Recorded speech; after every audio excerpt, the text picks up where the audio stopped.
बढ़ रही महंगाई चारों ओर है, हर तरफ से हो रहा ये शोर है। कैसे कम होगी न कोई बोलता है, राज क्या है क्यों बढ़ी न तोलता है। इसकी आराधना करता पसीने से, इसकी आराधना करता पसीने से, देश का निर्माण करता है पसीने से। गगन जिसकी ओढ़नी धरती बिछौना है, श्रमिक तो इतिहास लिखता है पसीने से।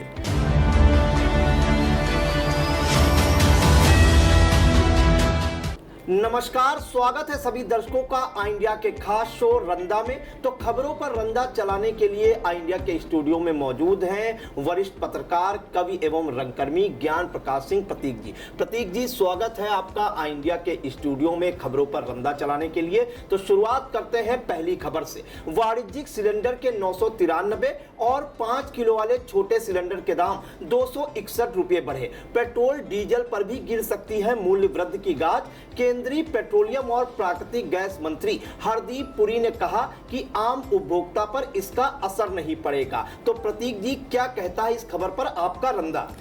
रंदा को राहुल गांधी जैसा पहले से ही आभास हो गया था कि 5 राज्यों के चुनाव के बाद पेट्रोलियम पदार्थों के दामों में बेतहाशा वृद्धि करके आम उपभोक्ता को महंगाई के महासागर में ढकेला जाएगा। एक बार में इतनी बड़ी वृद्धि करके सरकार ने जनता के आंखों की नींद उड़ा दी है। गैस मूल्य वृद्धि से हर खाने पीने वाली चीजें महंगी हो जाएंगी। 5 किलो के सिलेंडर के दाम बढ़ने से पहले परेशान चल रहा श्रमिक वर्ग काफी प्रभावित होगा। आम जनता पहले से ही महंगाई को लेकर त्रस्त है।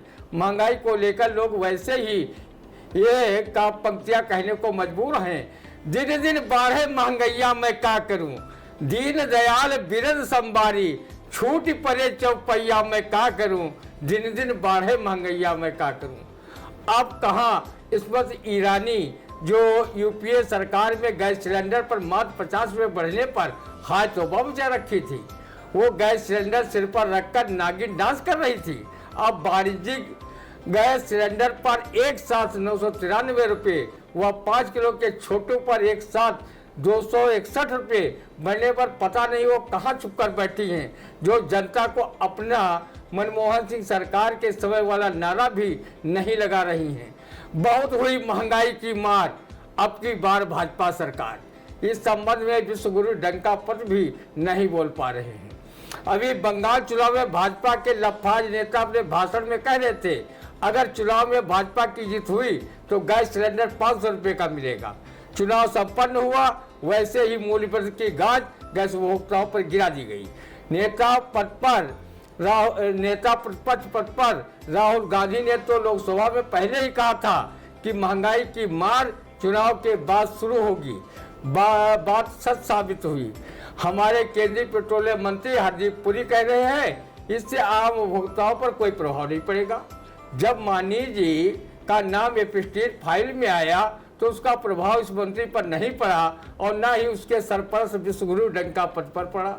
अगर आपकी जगह पर कहीं रंदा होता और उसका नाम एपिस्टेट फाइल में आया होता तो वो अपने पद से चिपका नहीं रहता, बल्कि सार्वजनिक जीवन से संन्यास लेकर अपने कुकृत्यों पर प्रायश्चित करता। तुम्हें तो फर्क इसलिए नहीं पड़ेगा क्योंकि तुम्हें लाखों में वेतन भत्ता वह सरकारी सुविधा मुफ्त में मिल रही है। आप जैसों के लिए ही रंदा एक कहावत कहता रहता है, जाके पैर न फटी बिवाई सो का जाने पीर पर आई। यहाँ तो महंगाई से त्रस्त महिलाएं भी ये गाने के लिए मजबूर हैं। विदेशवा माफिया जो कमाती हैं, महंगाई डायन खाए जाते हैं। ये देश में 5 किलो मुफ्त राशन के लिए लोग सरकारी गल्ले की दुकानों पर लंबी लंबी लाइनें लगाकर अपनी बारी का इंतजार करते हों, वहाँ भारी भरकम महंगाई का बोझ बढ़ाना कहाँ तक उचित है। विपक्षी कहते हैं कि ईरान, इजराइल, अमेरिका युद्ध में अगर डंका पर विश्वगुरु इजराइल के पक्ष में न खड़े हुए होते और बिल्कुल तटस्थ रहते तो पुराना मित्र ईरान भारतीय जलयानों को हार्मुज की खाड़ी में कभी नहीं रोकता और न ही भारत को गैस, डीजल, पेट्रोल की किल्लत से जूझना पड़ता। जनता का ध्यान भटकाने के लिए भाजपा सरकार किसी न किसी बहाने विपक्ष पर आरोप जड़ती रहती है। कहो कमर्शियल गैस सिलेंडर के दाम बढ़ने को लेकर नेहरू जी पर आरोप नहीं मढ़ा इसके लिए नेहरू जी की आत्मा जरूर उन्हें धन्यवाद ज्ञापित कर रही होगी। महंगाई की पीड़ा को कवि रजनीश मिश्र ने अपनी काव्य पंक्तियों में कुछ इस तरह बयां किया है।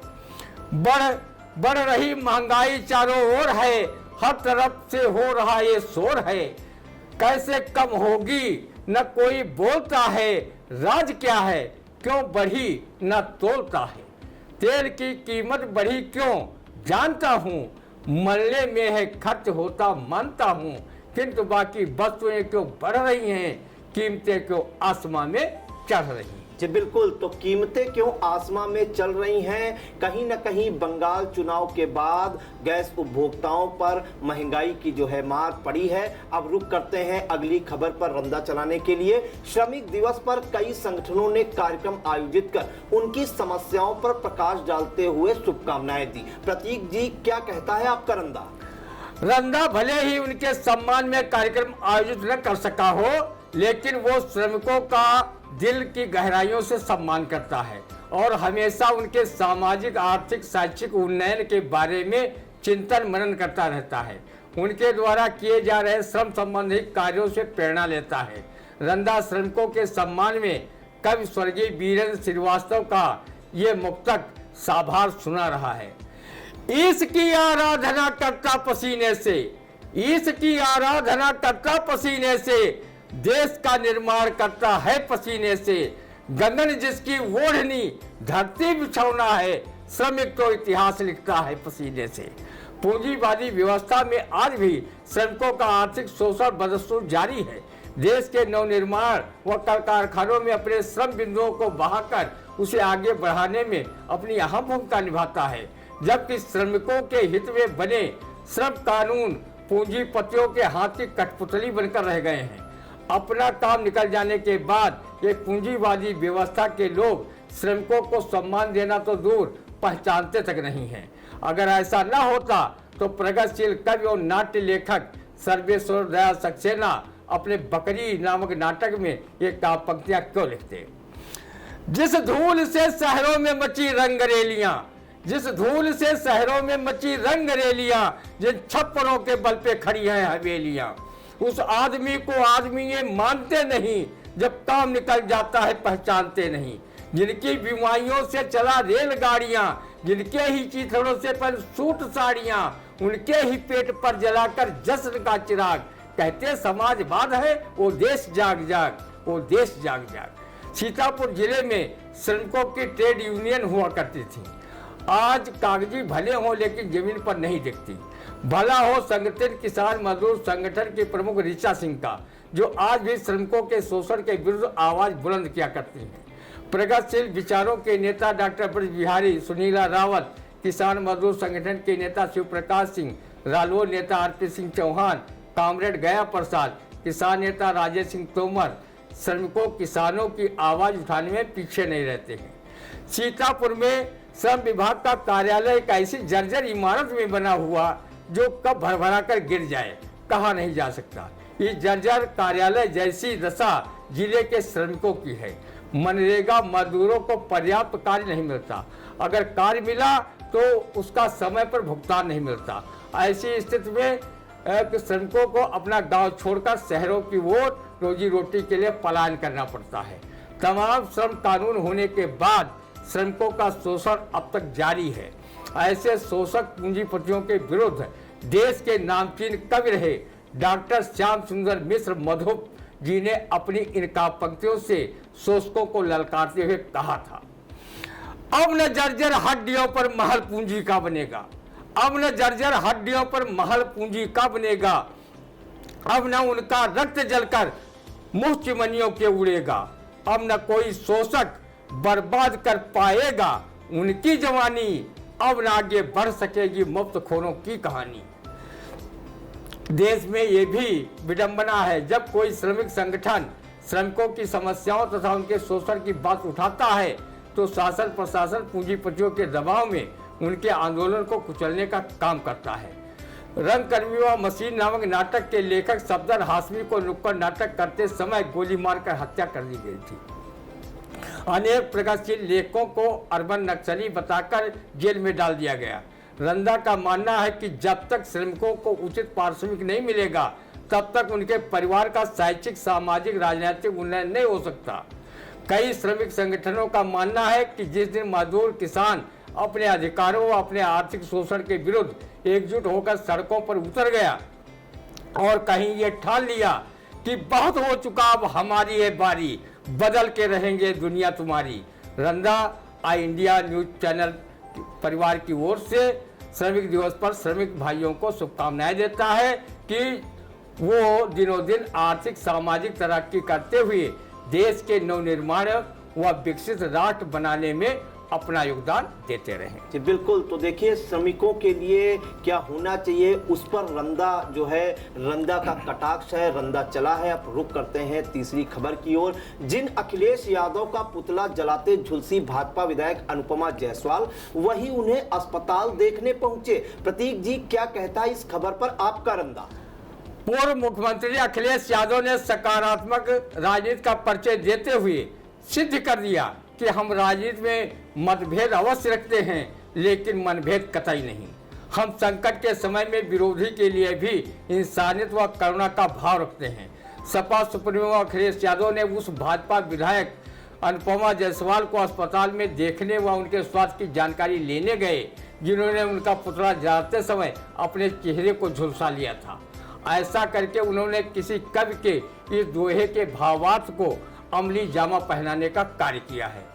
जो ताको काटे बोए, जो ताको काटे बोए, ताह बोए तो फूल, तो को तो वो फूल है, वाको है त्रिशूल।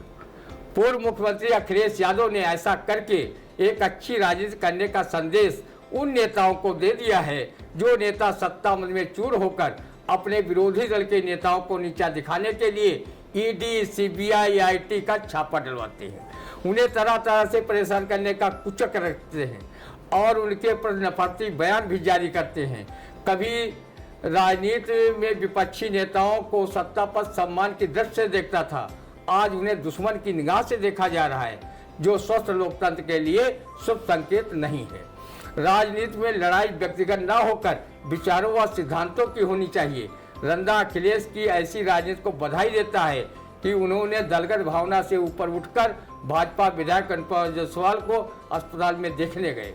अखिलेश जैसी राजनीति अन्य दलों के नेता भी करते तो देश प्रदेश की तकदीर और तस्वीर कुछ और ही होती। आज कोई नेता अपने विरोधी पक्ष के नेता को गालियों से नवाज रहा है तो कोई उसे देख लेने की धमकी दे रहा है। अब संसद व विधानसभाओं में योजनाओं को पास कराने में सार्थक बहस भी नहीं होती। इसी कारण न तो सही विकास को गति मिल रही है और न उसमें भ्रष्टाचार रुक पा रहा है।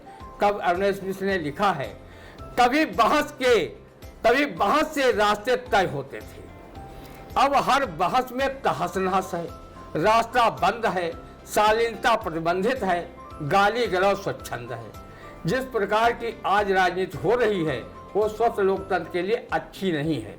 भ्रष्टाचार कदाचार बढ़ रहा है। ऐसी राजनीति पर किसी कवि ने कहा है, जो भी जितना भ्रष्ट है वो उतना उत्कृष्ट, इन भ्रष्टों ने कर दिया लोकतंत्र को नष्ट।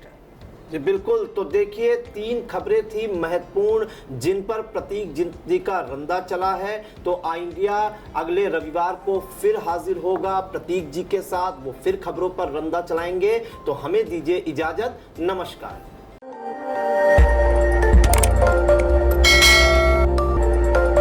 खबर आपकी, नजर हमारी। देखते रहिए आई इंडिया।